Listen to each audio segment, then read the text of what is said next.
Hello guys here, it's rough. Basically I just wanted to talk about episode 9 of The Amazing Digital Circus. Basically, I have a couple of problems with it, and this video is going to be like a ranting situation here.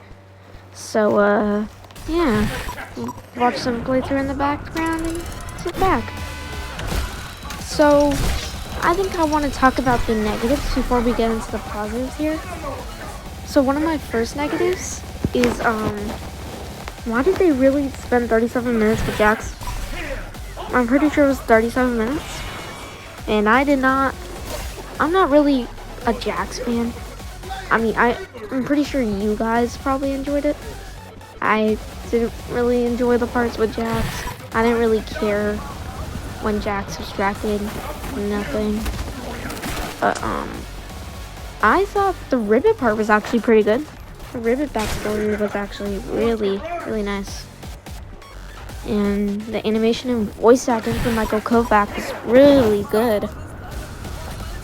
So, another negative is, during the Kane sequence, whenever he's in the void, that's kind of like a flashback part. Whenever he got a hold of the files, and that's how Scratch got in there. But they didn't really clarify that, and I thought it made us, or at least I thought, that Scratch came back. It's kind of confusing. But let's go over a positive with this one. Abigail's story was actually pretty good. And Abstrategy happened, and no Funny Bunny. Kind of sad about that one. But that is okay. Either way, let's talk about the kind of problems that we probably all have. Answers. We never really got a lot of answers here. It was just mostly Jax abstracting, and that was really it. I mean, sure, it was cool seeing, like, what was inside of an abstracted person, I guess. Like, their thoughts, at least. That's how you put it. But, again, not really a Jax fan, so I didn't really care for anything. So, with that in mind, what happened between Ragatha? So whenever Ragatha joined in episode 7, it was 8. In episode 8, I think we get a flashback, and if I remember, it was Ragatha joining with Kinger. Apparently, after that, there was 4 more people, and then Jax came. I got my sources wrong. It's okay. That's fine. Just forget that part. Either way.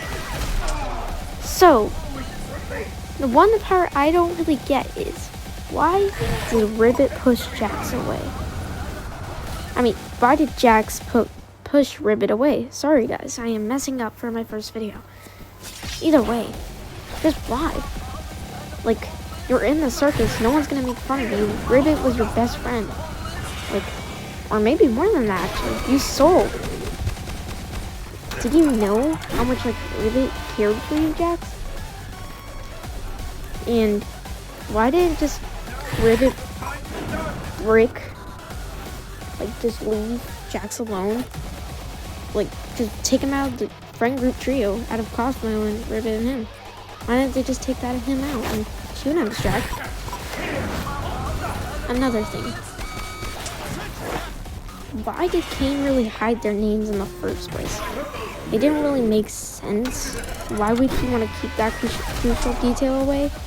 Why would he do that? It's just straight up weird. You know? Another thing I have to say. I think this probably will be the final thing. I don't know. I have a couple more things to say before I get out of that review. So, we had all this hype about CNA for a couple of episodes and all that. So why did they just leave us out on CNA? We only saw it in a couple of episodes, and after that, we just didn't see CNA again. And yeah.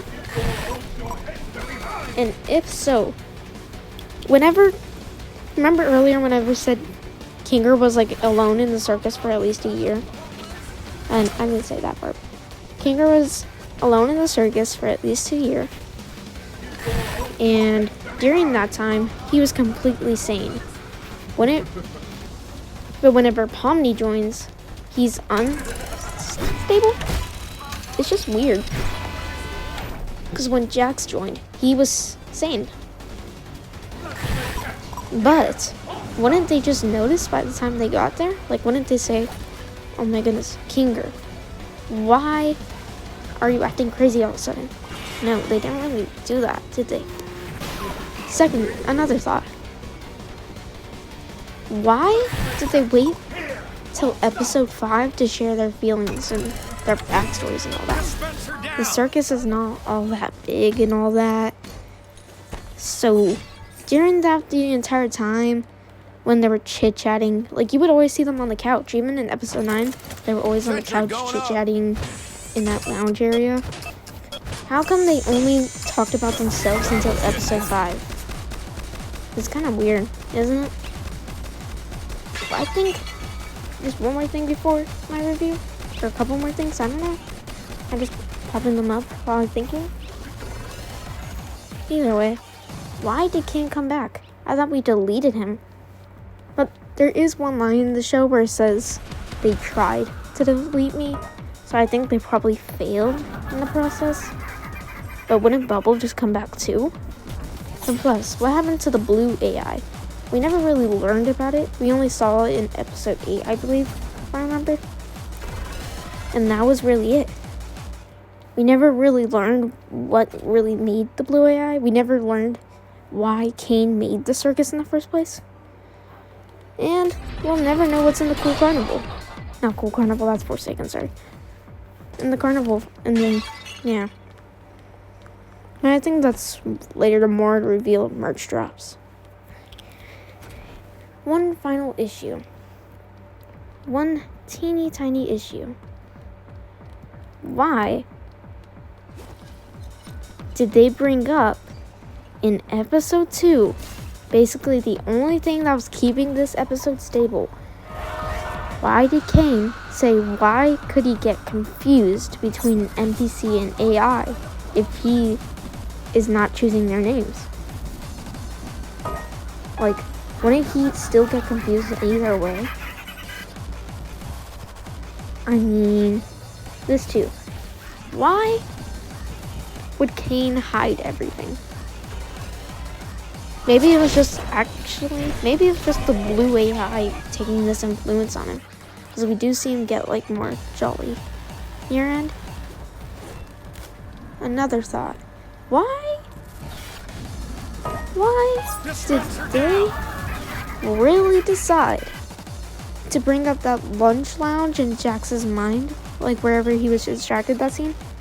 Like, there was Maid Jax, there was Cartoon Jax, there was a Piano Jax, and whatever Jax was also there. I want to know what's behind the other locked doors. They never really told us or anything. I just know one of the doors belonged to Pomni. But we never get to see that. It's just sad. And one last thing before the review. What was the point of that entire thing? Probably just to get the key, probably? I mean, what did we really learn in that? What did we really learn anything? It was just Jax.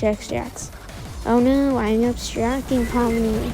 Please, I don't want to go, even though I'm a jerk and I bullied everyone. Like, I don't care, Jax. I don't care. That's just another problem. I'm just not the biggest Jax fan.